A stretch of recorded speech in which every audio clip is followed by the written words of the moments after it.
Don't worry about AI taking away anything from fine artists. Artists for hire, yes, that is being impacted already in many ways.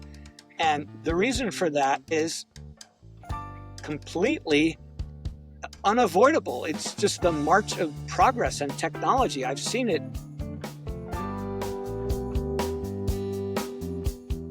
Hello, everyone, and welcome to a special AI edition of the Venture Variety Show, brought to you in collaboration with AInews.com. I'm your host, Alistair, and today we're on the topic of AI in the art world with Daniel Ambrosi.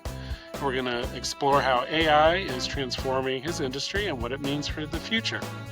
So let's jump in and meet Daniel. Okay, so I'm a fine artist. I have been using AI now for almost 10 years in my work. And I suppose you could say that not only am I an accidental artist, I'm certainly an accidental AI artist. I did not set out to become either, actually. I have a real love of landscapes and special places. I'm an avid hiker and skier and have had wonderful experiences in nature, being totally in awe of what's before me. And it would inspire me to question reality and how do other people see this and how can I share this with others, being out in the middle of someplace like Glacier National Park. How can I really get across what I'm experiencing to my friends and family? I have a long time passion and interest in photography. Since my freshman year at Cornell, when I was in architecture school, I took a summer photography course, and that really introduced me to landscape photography in particular. And over the decades, I would say that the ability to convey the fullness of the landscape experience through traditional photography left me dissatisfied. And because I have some chops with a background in design, architecture, and a master's in 3D graphics way back in the early 80s, I had some tools to kind of experiment with and try to find better ways of capturing what we experience. But it's a really tall order when you think about it. A landscape experience is at least a 5 or 6 dimensional experience. It's one that you have in space and time, and it can affect you emotionally and intellectually and philosophically and so on. And to try to capture or bottle that entire experience and convert it to a 2-dimensional image is not an easy task. But over time, I experimented with a variety of computational photography tricks like high dynamic range photography, panoramic photography, and so on. And ultimately, I think to jump to the punchline is I think I've gotten to the point where, as of about 10 years ago, when I introduced AI to my process, I think I got it over the goal line and was able to create grand scale landscape experiences that affected people like the real experience was affecting me, not just visually, but also viscerally. And when I had my first of 2 key technological breakthroughs, the first of which happened in September of 2011 and was a computational photography breakthrough, I realized I was on a path that was worth pursuing in a more concentrated way. 4 years later, when Deep Dream came along and I saw the opportunity to superscale it and apply it to my photography to take it to the next level of introducing sort of a cognitive element, I feel like that got me over the goal line. And that's when the fine art world actually started to take notice. So I had an intention, a pure motivation that had nothing to do with these tools per se, but like MacGyver, finding a paper clip and thinking, hey, maybe I can defuse this bomb with this paper clip. That's kind of how it was for me with AI. Is my work is not AI generated art. It's AI assisted or AI augmented. Excellent. It's about applying AI to images that were created in other ways. It's really AI assisted computational photography is what it is. So people throw that AI generated phrase out there way too much. There are many uses of AI in less sort of primary ways, like mine, where it's really an assist or collaborator or partner, and it's being operated upon, it's operating upon, original source material that comes from a different place. So that's one distinction I think is really worth making No, in it's an this important one, conversation. and I'm glad you made it. I was gonna point that out, that people can go to your website and see some examples at danielambrosi.com. It is, you start off with photography, and as you say, you use some AI tools, some AI technology to assist you in the final creation. So it's, yeah, for the layperson, the average consumer, it's not like you went to whatever, an AI gen site, a chat GPT, and said, create for me a landscape. There's a lot more involved in your process. Is there any other medium associated with your art? Right? It's primarily photography, and then It's actually a combination of I'd like to say that one thing I came up with recently is kind of like a 19th century landscape painter using 21st century tools. My paints and brushes are cameras, computers, and AI. excellent. The tools specifically are photography, computer graphics, and artificial intelligence. Those are the three tools that together, in pretty much equal parts, are employed to create my artwork. Daniel, can you tell us, for take a moment and tell us kind of what are some of the challenges you've encountered having implemented, having used AI assisted technology to create artwork? So in my case, the very first challenge, once seeing what the tool could do, at least at low resolution as a test, was superscaling the AI for my 500 megapixel images. Deep Dream, uh, as it was released, was just a diagnostic hack that Alex Mordvinsov made to help them understand their own image recognition AI. It was not designed for production use. So I was lucky enough to recruit two brilliant engineers, Joseph Smar from Google and Chris Lamb from NVIDIA, to spend 4 months of their spare time hacking on this code to superscale it for my purposes. It took them about that long to achieve liftoff, and another 2 months to give me a UI that I could use on my own without bothering them. But it worked, and I'm the only one with that superscaled version. It's on a virtual server on the Amazon cloud, and I've been using it to this day. How many other artists are out there using similar techniques, using their own proprietary computer technology to do this? I mean, is it a small group or? Yeah, so I would give two answers to that question. One is, as far as I can tell, there's nobody else doing what I'm doing, at least at Mhm. grand scale. It's a weird, idiosyncratic solution to a problem that I personally had, and I'm not surprised no one else is doing it because it's just so personal and kind of unique to my own journey. But the there are plenty of folks in the AI art space that are far more adept than I am at coding and the use Mm. of computing and AI tools that, there's such a variety of applications and a range in which people are exploring this.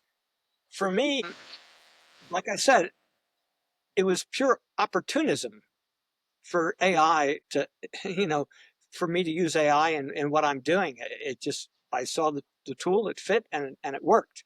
For others, they're actively exploring and investigating AI itself as a medium and as an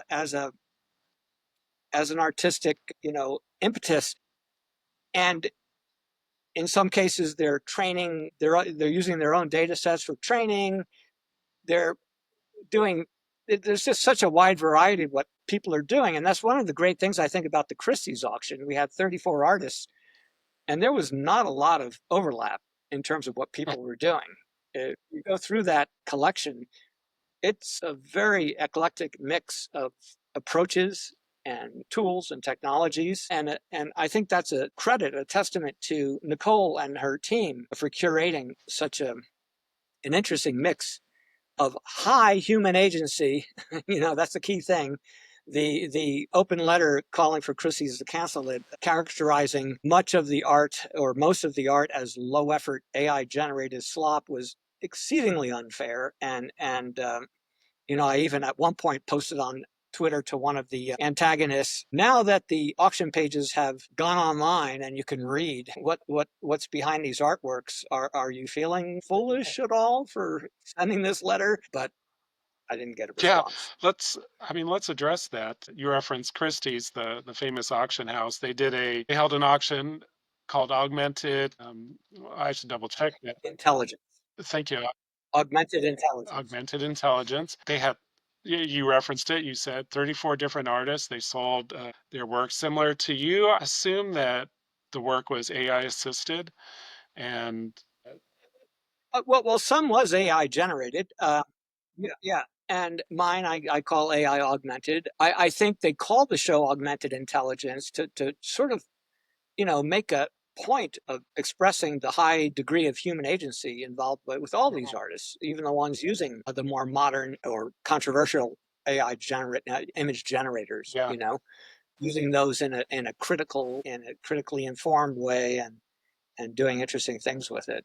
What you sold a piece there? I think collectively the 34 artists sold 730, close to $730,000 worth of uh, the Yeah, auction sold they price. exceeded what they Yeah, estimated it would be. I think they thought it would sell maybe around 600,000. It sold about 730. incredible. There were some surprises, some people that were highlighted that had wonderful works. Pindar Van Arman is a friend of mine, and I loved the piece that he had. It was really interesting and beautiful. I can't believe he didn't get a bid, Hmm. but it's crazy how the market works. There's no telling what's going on. I was it didn't matter to me whether or not I got a bid. I was just so excited to be part of this historic auction, of the first of its kind ever. I had already kind of figured out with my gallery's New York branch that if it didn't sell, I'd have a place to put the crate. So I had that all worked out. But then within the second day, I was one of the first to have a bid hit the low end of the estimate, and then which was really, I was surprised and delighted. It was like at that point I realized what's so great about that is the art is going home with someone. That's more important to me than the money. It's like I want this thing out and being seen and on someone's wall. You think we're going to see more of this, or just it'll just be included in regular art auctions, perhaps? Yeah, it's hard. It's hard to say. I mean, it definitely is Yeah. developing, slowly but surely. And it's been going on for quite some time. People don't realize it. Some of the early works are from the '60s. Harold Cohen and Chuck Zuri.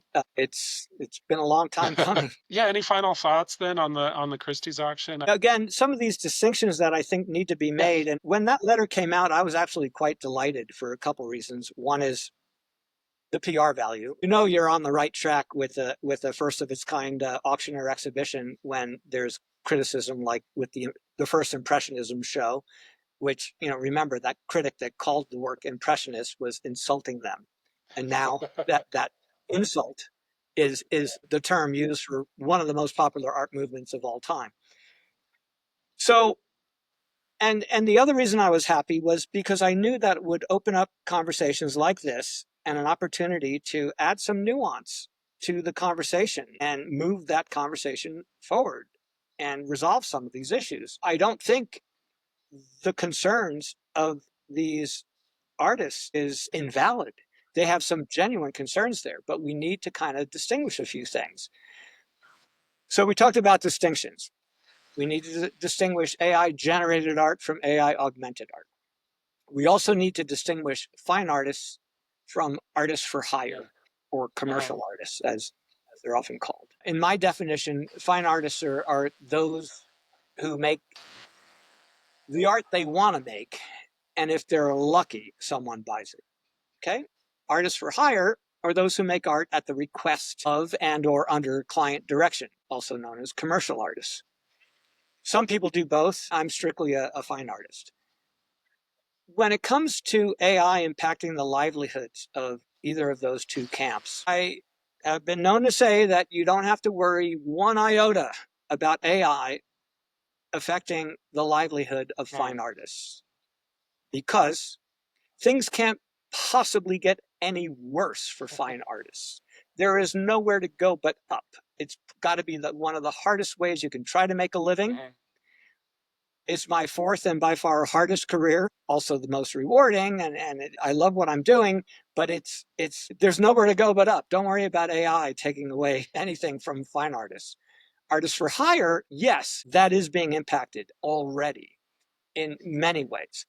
And the reason for that is completely unavoidable. It's just the march of progress and technology. I've seen it. I personally participated in at least a half dozen paradigm shifts in technology, and I have seen the same pattern over and over again. If a new technology can produce something at 80% of the quality of the incumbent technology at 20% of the cost, it's going to win out every time. And that's what's happening now. And the problem is that a lot of people don't care about that last 20% of quality. Some do. And I feel it behooves the commercial artists to embrace this technology because it's going that way. They're going to have to compete against people using that stuff. And with the skills and talents and experience that they have, they're going to become best in class quicker than anyone. So, you may as well wrap your arms around these tools and use them and show what can really be done. Um, that said, there are still going to be those cheapskates, the copywriting supervisor at some ad agency who, why do I need to hire an artist to do a storyboard? I can do it with ChatGPT. That's a reality of the march of technology. I don't think hand-drawn art or illustration is ever going to completely go away. Photography did not put an end to landscape painting in any way, shape, or form, but they are valid concerns that they have, which brings us to our next set of distinctions in terms of copyright and fair use. We need to distinguish between these AI generating tools, these image generators. We need to distinguish between training and output.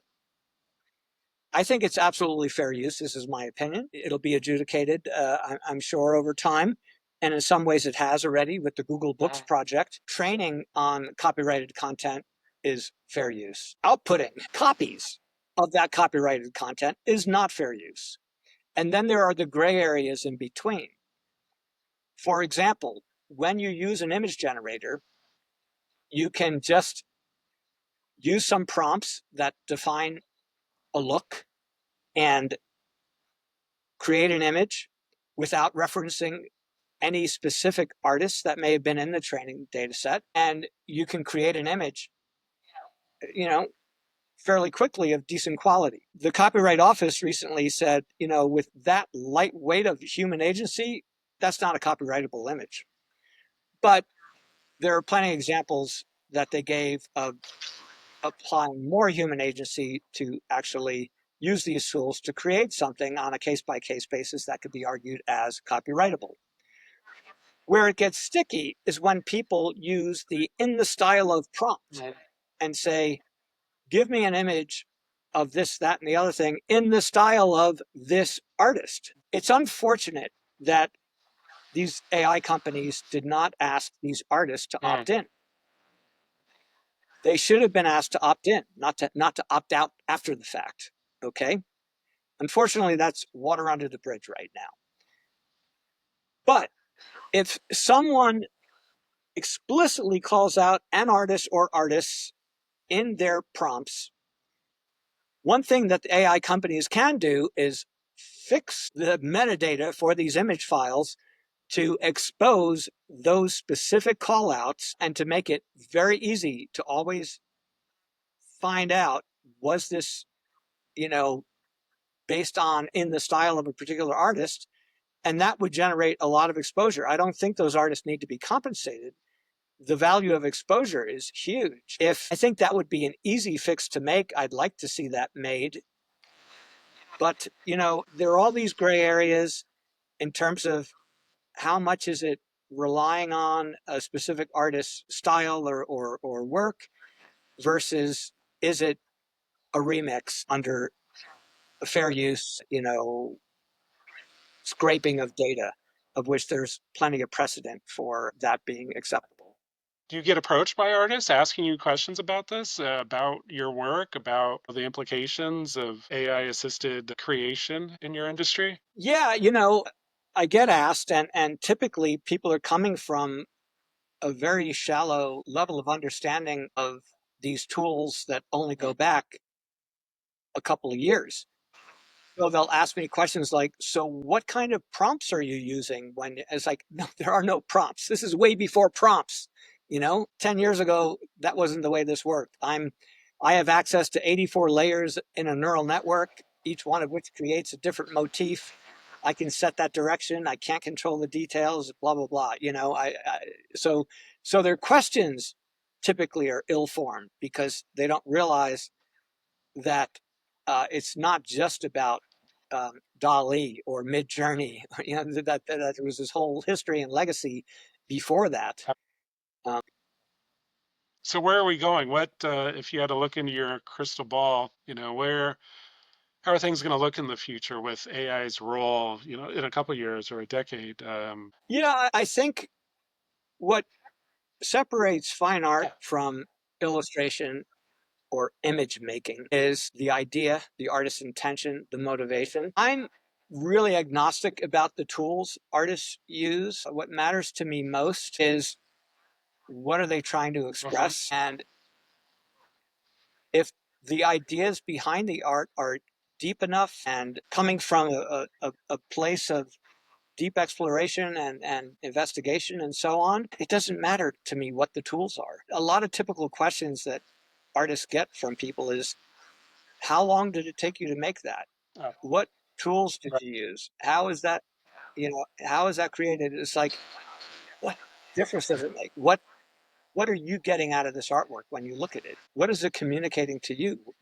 Does it move you? So I think, the possibilities from here to use these tools for expression and exploration and creative inquiry. I think about the one piece in the Christie show that was by that artist Human, where did you see that one where you basically speak into a microphone any random craziness you want to say, and the AI starts to generate things like you can say like pink elephants riding bicycles on the beach, and within a few seconds you've got images of that, right? Hmm. So one idea that I love, I'm a big fan of VR. I like spending time in VR, especially in 6 Degree of Freedom virtual environments that are nature based. I'll meditate in VR and so on.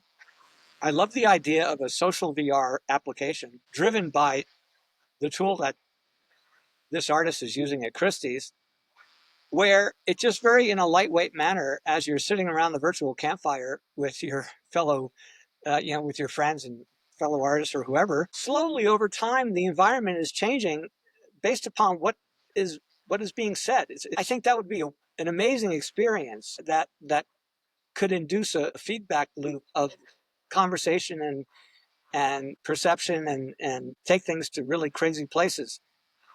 That would be a fun time on a Friday night to spend sitting around with friends from all over the world talking about stuff and seeing your environment change to match Yeah. that.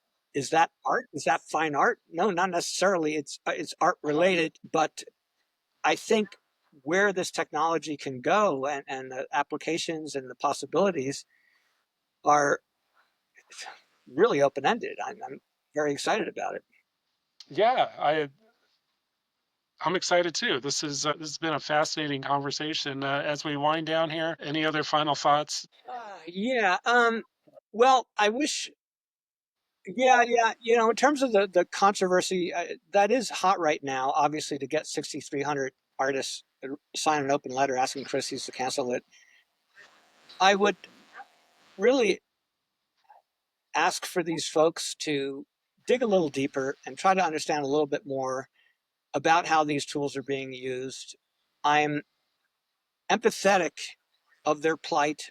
It is real. There will have to be some adaptation, and it's inevitable. And It's not like we can put the genie back in the bottle. So I would just say, roll up your sleeves, get involved yourself, take a look at these tools, despite what distaste they might leave in your mouth right now, see what the possibilities are. If even just for ideation and not execution, you use these tools, the ability for AI to allow you to explore way many more options than you could on your own. That's certainly how I use it. And then it's not just the power that you can leverage. For me, it's not just about ideation, but in terms of execution, the intensity, the intricacy of my grand scale artworks that, might be 8 feet tall by 16 feet wide. And, you can go right up to it. And it's just incredibly intense with all these crazy hallucinations and motifs and hidden figures and so on. I could never paint that in a million years. I mean, it's just the leverage that a human AI hybrid, you know, partnership can lend opens up, new possibilities for new creations, things that have never been seen before. In fact, that's probably the most common response that I get from people. It's funny. I had a solo show in Half Moon Bay for 7 months a few years ago. I got to see a lot of people respond to these works, and the reaction was incredibly consistent. It was always the same four things that would happen when people would see my big dreamscape that, by the way, is now in the Computer History Museum in Mountain View if you ever want to go see it. Yeah, yeah, that one, and that's a good one. It's of Filoli Gardens, and it's part of their AI chatbots exhibition. It'll be up there for quite a while. So that museum, just so you know, the Computer History Museum is the most amazing museum for all things computing. It's right near the Google campus. It's an incredible museum. I'd recommend it to anyone. But in any case, I told you there are four things that happen every time. I don't need to bore you with all four things, but the last thing, which is my favorite thing to hear, is people would very consistently say, I've never seen anything like this before. Yeah.